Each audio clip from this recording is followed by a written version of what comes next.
The start of a new school year is fast approaching, and with that comes new leadership. Tonight, we're hearing from the new president of Monroe County's Council of Superintendents. Erica Cost joins us in the newsroom with more on the role and what's on the minds of superintendents as they prepare for that first day of school. Erica. Good evening, and Teresa. Well, this is a year-long role. Every superintendent in the county gets a turn, and this year, Dr. Casey Kocourek, Hilton Superintendent, is taking over. In this title, he oversees several topics and concerns for superintendents across the county. I sat down with him earlier to discuss what's on their minds heading into a new year.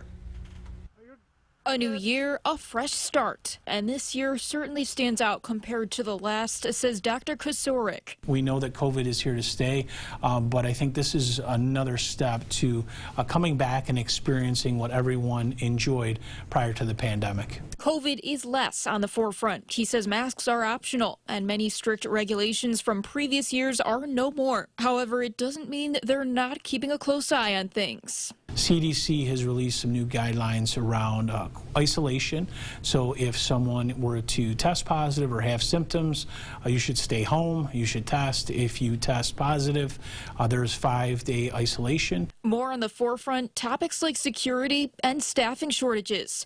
Dr. Kocourek says after the mass shooting in Uvalde a few months ago, safety has been a huge focus. He says parents and students can take comfort in knowing things are changing. Many of the school districts have moved forward with bullet-resistant film on their windows. These times can certainly be an adjustment for students, he says, especially if they're feeling anxious. On that note, he says they have more mental health resources across the board. Aid that we receive from New York State and the federal government across the county, a lot of that has been earmarked for hiring additional mental health staff. When it comes to staffing in other areas like technology, math, and support staff, he says many districts are battling shortages. In the past, there could be up to 400 applicants for one elementary position. Today, that figure is more like 30. Individuals are also finding it very difficult after the pandemic. There was amazing stress on teachers during that time.